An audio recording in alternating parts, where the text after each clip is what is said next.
Assalamualaikum warahmatullahi wabarakatuh. Salam sejahtera, Om Swastiastu, Namo Buddhaya. Kami dari kelompok 68, Final Project Program Data Business Analyst dari Ruang Guru akan mempresentasikan hasil dari Final Project kami selama 1 bulan.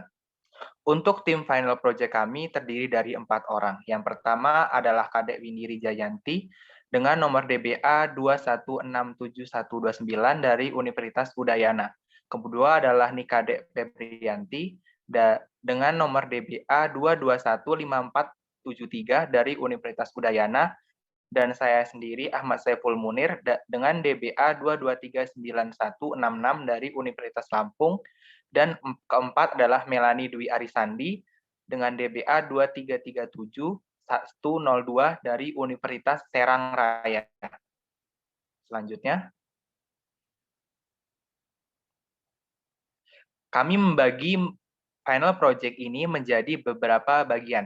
Bagian yang pertama adalah latar belakang, yang kedua adalah metodologi, untuk yang ketiga adalah hasil dan pembahasan, dan bagian yang terakhir adalah kesimpulan dan saran. Selanjutnya, kita akan masuk langsung ke bagian latar belakang. Tugas akhir dari Ruang Guru Camp adalah final project yang merupakan study case dari sebuah perusahaan dummy yaitu Delok. Delok sendiri merupakan suatu situs pakaian e-commerce yang dikembangkan oleh tim Locker. Dalam satu kelompok final project ini akan terbagi menjadi 4 departemen yang terdiri dari Departemen Marketing, Departemen Produk, Departemen Sales, dan Departemen Human Research. Untuk pembagian job description dari masing-masing departemen akan menganalisis dataset yang telah diberikan sesuai dengan departemen yang dipegang. Tujuan dari analisis data adalah untuk mendapatkan informasi yang terkandung di dalam data dan menggunakan hasilnya untuk memecahkan suatu permasalahan sehingga didapatkan insight-insight untuk meningkatkan performa dari perusahaan tersebut.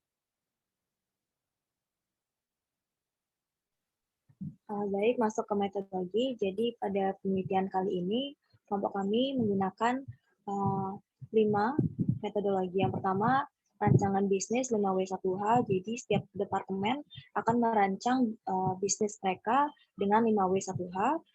Selanjutnya yaitu data understanding, di mana setiap departemen akan mencari informasi mengenai data yang akan mereka olah, baik itu tipe datanya, keterangan informasinya, dan lain sebagainya. Lanjut ke data preparation. Di data preparation ini, setiap departemen akan melakukan EDA atau exploratory data analysis, dan dilanjutkan dengan handling outlier dan missing value.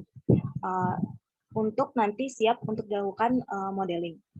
Masuk ke data modeling, di sini kami akan menyesuaikan modeling seperti apa yang cocok untuk menganalisis data yang akan kami gunakan nanti. Selanjutnya masuk ke visualisasi dan kesimpulan, di mana visualisasi di sini menggunakan Tableau dan kesimpulan dari apa yang telah kami lakukan.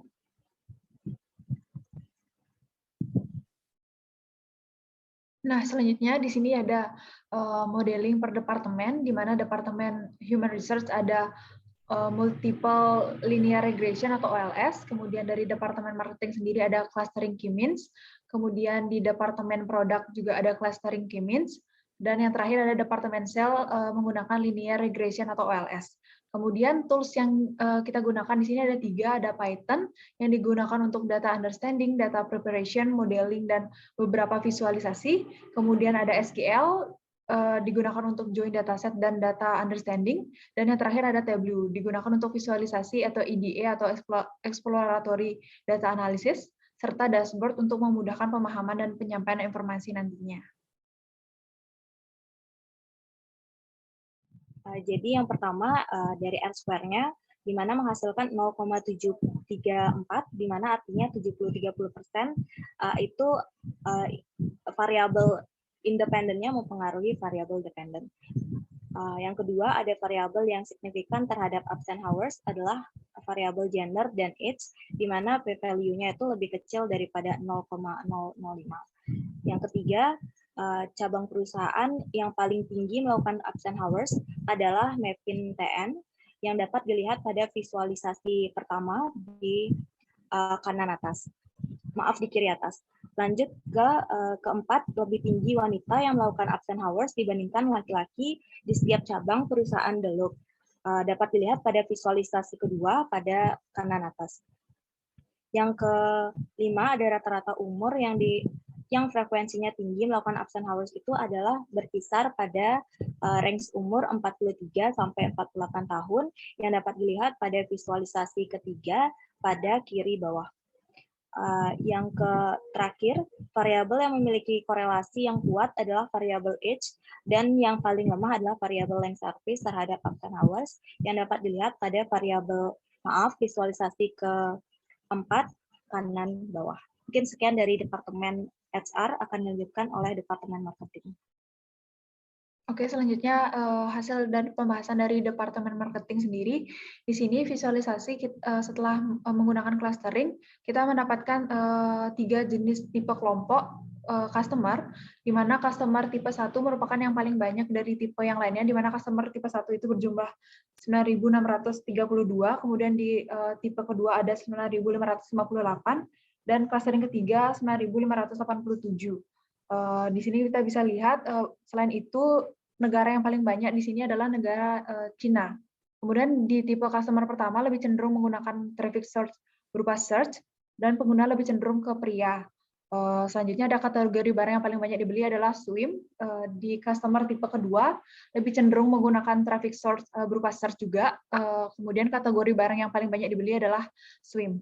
Kemudian di customer tipe 3 yaitu lebih cenderung menggunakan traffic source berupa search, dan pengguna lebih cenderung ke wanita, dan kategori yang paling banyak dibeli adalah intimate. Dan di sini juga ada visualisasi jumlah dari customer every country, kemudian jumlah segmen setiap negara, kemudian total jumlah gender tiap negara, dan rata-rata umur per negara.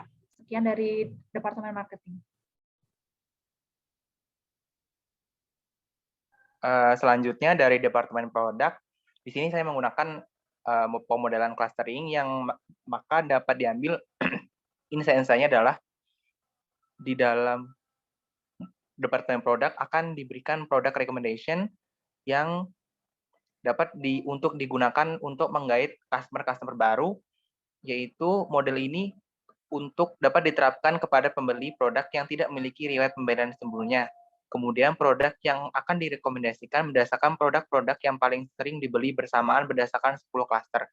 Di sini juga terdapat pemodelan visualisasi terhadap jenis produk name berdasarkan order ID, order inventory item, dan juga status dari produk-produk tersebut, dan produk kategori berdasarkan inventory item, produk kategori berdasarkan order item, dan lain sebagainya.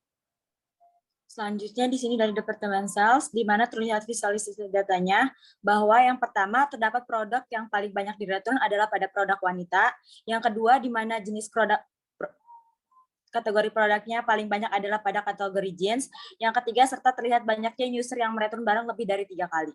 Baik, untuk kesimpulan dan saran, di mana yang pertama perlu meningkatkan promosi dan penjualan e-commerce Deloitte, khususnya di negara France, Spain, dan tetap fokus pada penjualan di Cina, namun lebih ke promosi pada keseluruhan produk.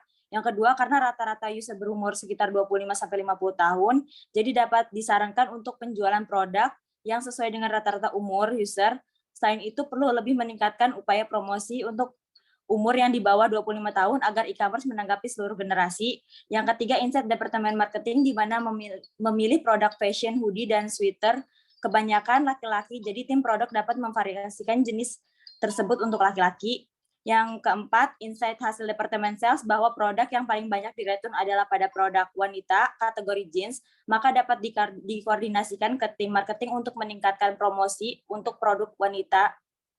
Kemudian dari sisi Human Resource perlu mencari tahu kenapa cabang perusahaan Memphis TN dan Chicago IL memiliki lama absen yang paling tinggi dibandingkan dengan cabang yang lain. Selain itu juga mungkin membuat survei pegawai terkait kenapa wanita cenderung lebih tinggi absennya dibandingkan laki-laki, dan kenapa di atas umur 40 tahun cenderung tinggi melakukan absen kerja. Dan yang terakhir mungkin untuk dataset HR bisa diperkaya lagi variabel di dalamnya seperti posisi kerja, gaji, pegawai, dan lain-lain. Sekian presentasi dari kelompok kami. Terima kasih.